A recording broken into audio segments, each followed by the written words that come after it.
नमस्कार श्रोते हो, मी दिगंबर शिंदे डिगा पाटील, संपादक एक वृत्त न्यूज चॅनल नांदेड. काल नांदेडच्या जिल्हाधिकारी कार्यालयावर शिक्षक बांधवांच्या वतीनं त्यांच्या विविध मागण्यांसाठी मूक मोर्चा काढण्यात आलेला होता. या मूक मोर्चामध्ये नांदेड जिल्ह्यातील विविध खाजगी संस्था असेल, शिक्षक असतील, शासकीय शिक्षक असतील, या सर्वांनी या मूक मोर्चाच्या आंदोलनामध्ये सहभाग नोंदविला होता. शासनाच्या वतीनं पगार कपातीचा इशारा दिला असताना सुद्धा शिक्षक एकवटले. त्यांनी नांदेड शहर गजबजून टाकलं. काही वेळाकरिता नांदेड शहर वाहतुकीची तारंबळ उडाली आणि वाहतूक सुद्धा जाम झाली होती. निश्चितपणे न्यायिक पद्धतीनं प्रत्येकांना आंदोलन करण्याचा अधिकार आहे. त्यामध्ये शिक्षक बांधवांनी आपली वज्रमूठ दाखवली, त्यांनी आपली ताकद दाखवली आणि ज्ञानज्योती सावित्रीबाई फुले, ज्योतिबा फुले यांच्या पुतळ्याला अभिवादन करून ITI इथून मुख्य रस्त्यानं जिल्हाधिकारी कार्यालयावरती मोर्चा त्यांनी काढलेला होता. शिक्षक पात्रता परीक्षा TET यासह इतर काही मागण्या शिक्षक बांधवांच्या आहेत.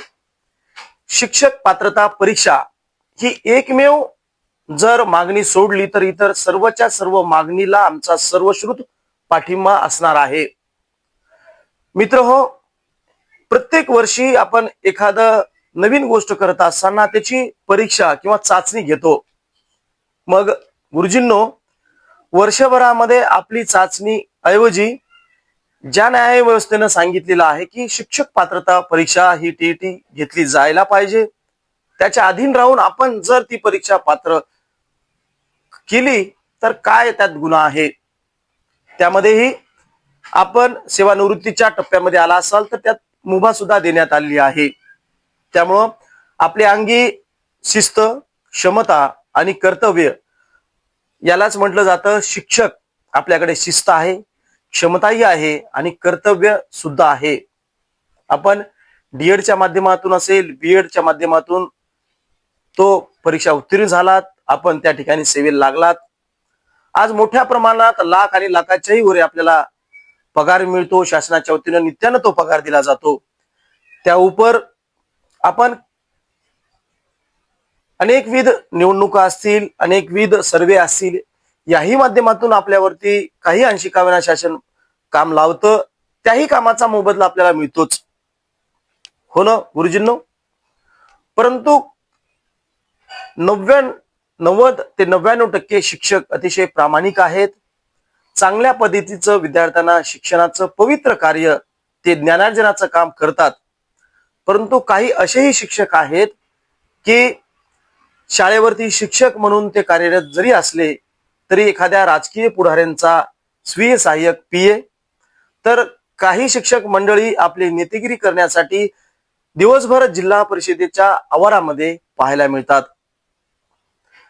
गव्हासोबत किडे या बाबतीत मी कुठलीही मन म्हणणार नाही, बोलणारही नाही. परंतु शिक्षक पात्रता परीक्षा ही दिली जावी, शिक्षकांनी दिलीच पाहिजे या मताचा मी आहे. अनेक शिक्षक बांधवांनी ती परीक्षा दिली, ते उत्तीर्ण झाले आणि काल ते संपूर्ण दिवसभर शाळेमध्ये शिक्षणाचं, ज्ञानार्जनाचं पवित्र कार्य करत होते. काही अंशी कालच्या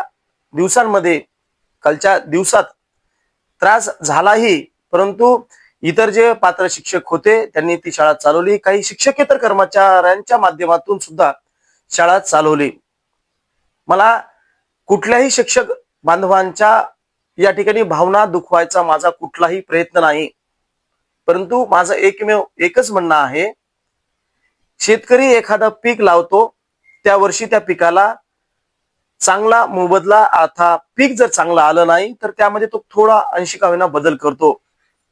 तर शिक्षक बांधवांनो, आपण सुद्धा शासनानं दिलेल्या या शिक्षक पात्रता परीक्षेला सामोरे झालात तर कुठलं वावगं होणार आहे, हे माझं मत आहे. त्यामुळं आपल्या इतर ज्या ज्या मागण्या आहेत त्या रास्त आहेत.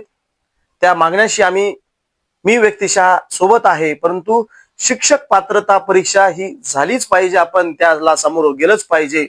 अन्यथा एक आपलाच विद्यार्थी म्हणून शिक्षक पात्रता परीक्षा ही सक्तीची झाली पाहिजे, ही घेतलीच पाहिजे या मताचा मी आहे आणि त्या अनुषंगाने या विचाराची मात्र आपल्या विरोधात मी निश्चितपणे असणार आहे। तरी त्यामुळं शिक्षक बांधवांना माझी विनंती आहे की आपण शिक्षक पात्रता परीक्षा ही दिलीच पाहिजे आणि न्याय व्यवस्थेचा सुद्धा आपण मान सन्मान राखलेला पाहिजे याच मताचा मी आहे। अनेक शिक्षक बांधव मी जसं थोड्या वेळापूर्वी सांगितलं 99% प्रामाणिकपणे आपलं ज्ञानार्जनाचं काम करतात। शिक्षकी पेशाला कुठल्याही पद्धतीचा धब्बा दाग न लावता हे पवित्र असं कार्य करतात। परंतु बांधवांनो, काही शिक्षक मंडळी आपला शिक्षक ही पेशा थोडं बाजूला सारून मग तो प्लॉटिंगचा व्यवसाय असो, मग तो LICच्या शासकीय असतील, प्रायव्हेट पॉलिसीज असतील, याच्या माध्यमातून आपण शिक्षकी कार्य करत करत आपल्या पत्नीच्या नावे त्याच कामात अनेक जण व्यस्त असतात। ही सुद्धा सत्य परिस्थिती आहे की नाही हे सुद्धा शिक्षक बांधवांनी आपल्या छातीवरती मनावरती हात ठेवून बोललं पाहिजे, सांगितलं पाहिजे। त्यामुळं आज घडीला निश्चितपणे खाजगी संस्थांचा डामडोल वाढतो आहे आणि जिल्हा परिषदेची जिथं 1000, 2000, 3000 पर्यंतची विद्यार्थी पटसंख्या होती, त्याच शाळेमध्ये आज वाईट अशी गोष्ट आहे, तिथं केवळ 100 आणि 50च्या आतमध्ये विद्यार्थी आलेले आहेत। हे आपलं नाकर्तेपणा म्हणा किंवा हे आपलं अपयश नाही का, हा माझा तुम्हाला सवाल आहे। त्यामुळे शिक्षक बांधवांनो, आपण गुणवत्ता जर निश्चितपणे वाढवली, आपण अशा वेगवेगळ्या शासनाने दिलेल्या वेळोवेळीच्या परीक्षा असतील त्या परीक्षांना आपण सामोरे गेला तर निश्चितपणे हे शिक्षणाचं पवित्र कार्य आहे। महाराष्ट्र ही जशी संतांची भूमी आहे तशी ज्ञानाची सुद्धा भूमी आहे। या ज्ञानाच्या भूमीला, या संतांच्या भूमीला आपण पुढे नेऊया आणि शिक्षक हे पवित्र काम, पवित्र व्यक्ती आहेत।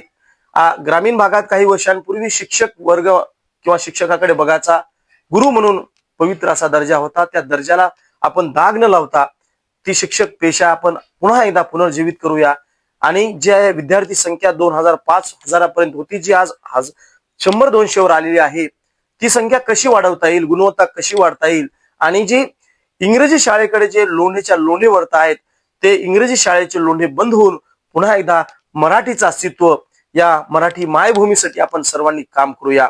त्यामुळं आपण शिक्षक बांधवांनी शिक्षक जी पात्रता परीक्षा आहे तिथं दिलीच पाहिजे आणि त्या उपर जाऊन ज्या ज्या आपल्या मागण्या आहेत त्या मागणीसाठी आम्ही सदैव आपल्या सोबत आहोत। परंतु आपण जी शिक्षक पात्रता परीक्षा ही निश्चितपणे दिली पाहिजे। त्या उपर काही नेते मंडळी, शिक्षक नेते मंडळी म्हणतो मी, नागपूरला आम्ही अधिवेशन करू, त्याही ठिकाणी मोर्चे काढू अशी वल्गना आपण आपल्या माध्यमातून करत आहात। शिक्षणाचं पवित्र कार्य आहे। काल एका शिक्षक बांधवांनी अशा पद्धतीचा वेशभूषा परिधान करून या मोर्चात सहभाग नोंदवलेला आहे। सर, शिक्षक आणि गुरुजी, आपण आम्हाला दिशा देणारे व्यक्तिमत्व आहात नव्हे, अशा पद्धतीची वेशभूषा आपण करणं हे आम्हाला शोभनीय नाही। त्यामुळे गुरुजी बांधवांनो, आपल्या इतर सर्वच्या सर्व मागण्यांसाठी आमचा आपल्याला सदैव पाठिंबा राहणार आहे। परंतु शिक्षक पात्रता परीक्षा ही आपण दिलीच पाहिजे या मताचा मी आहे। आपलाच विद्यार्थी, मी दिगंबर शिंदे, डिगा पाटील। धन्यवाद।